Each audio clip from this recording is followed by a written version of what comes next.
তোমরা জানো 2006 সালে বাংলাদেশে একটা অপটিক্যাল ফাইবার স্টেশন করা হয়েছে কক্সবাজারে।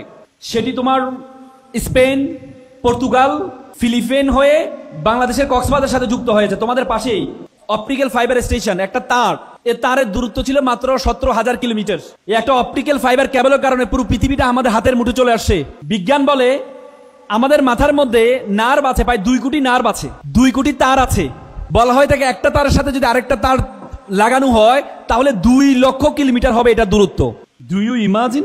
মাত্র 17,000 কিলোমিটার দিয়ে পুরো পৃথিবীটা আমাদের হাতের মুঠে চলে আসছে। 2 লক্ষ কিলোমিটার যে নার্ভ আল্লাহ তাআলা তোমার মাথার মধ্যে দিয়েছে, এটা দিয়ে পুরো বিশ্ব জগৎ তোমার হাতের মুঠের মধ্যে চলে আসবে। এই বিশ্ব জগৎ সম্বন্ধে তোমার ধারণা আছে? এই বিশ্ব জগতের এই বাংলাদেশ, এই পৃথিবীর আয়তন হচ্ছে 52 কোটি বর্গ কিলোমিটার। এই পৃথিবীর আয়তন, এখানে 8টা মহাদেশ, 7টা মহাদেশ আছে, 5টা মহাসাগর আছে। এই 52 কোটি বর্গ কিলোমিটার পৃথিবীটাকে আমরা যে সূর্যটা দেখতে পাই, এই সূর্যের মধ্যে যদি ঢুকিয়ে দেওয়া হয় তাহলে 13 লক্ষ পৃথিবী ঢুকিয়ে দেওয়া সম্ভব। সূর্যটা একটা নক্ষত্র। আল্লাহ তাআলা বলেছে আমি মিলিয়ন মিলিয়ন নক্ষত্র বিশ্বজগতের মধ্যে আছে। সে জায়গায় আল্লাহ তাআলা তোমাকে বলেছেন তোমরা হচ্ছে আশরাফুল মাকলুকাত, সৃষ্টির সেরা জীব, সৃষ্টির সেরা জীব। আল্লাহ বলেছেন কুনতুম খায়রা উম্মাত, you are the noblest nation, you are the best nation. Allah তাআলা বলেছে তোমাকে আমি এই সৃষ্টি জগতের সেরা হিসেবে তৈরি করেছি, তোমাকে আমি সেরা মানব হিসেবে তৈরি করেছি। উখরিজাতুল লিন্নাস, তোমাকে আমি মানুষ হিসাবে মানুষের কল্যাণ করার জন্য তোমাকে আমি সৃষ্টি করেছি।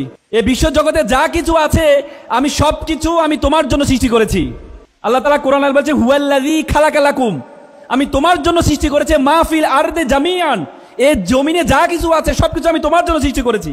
আর আমি তোমাকে সৃষ্টি করেছি ওয়ামা খালাকতুল জিন্না ওয়াল ইনসা ইল্লা লিয়াবুদুন, আর আমি তোমাকে সৃষ্টি করেছি শুধুমাত্র আমার ইবাদত করার জন্য। তার মানে এই বিশ্ব জগতে যা কিছু আছে সবকিছু আমাদের জন্য সৃষ্টি করেছে, আর আমাদেরকে সৃষ্টি করেছে শুধুমাত্র আল্লাহ তাআলার ইবাদত করার জন্য। আল্লাহ তাআলা, what is the meaning of the ইবাদা, what is the meaning of the warship?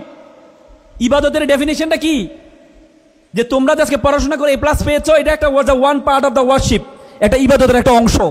ইসলাম একটা সাইন্টিফিক রিলিজিয়ন। ইসলামের প্রথম যেই স্লোগান, সে স্লোগানটি ছিল ইকরা, পড়ো পড়ো এন্ড পড়ো। ইসলামের প্রথম স্লোগান হচ্ছে পড়ো। এবং আল্লাহ তাআলা কোরআনে বলেছেন হাল ইয়াস্তাবিল্লাযীনা ইয়ালামুনা ওয়াল্লাযীনা লা ইয়ালামুন, যারা জানে এবং যারা জানে না তারা এক নয়। যারা A+ পেয়েছো, যারা A+ পায় না তারা এক নয়। যারা মেধাবী, যারা মেধাবী না তারা এক নয়। যারা সফল, যারা ব্যর্থ তারা এক নয়। তার মানে তুমি যে পড়াশোনা করছো, পড়াশোনা ওয়ান কাইন্ডস অফ ইবাদা।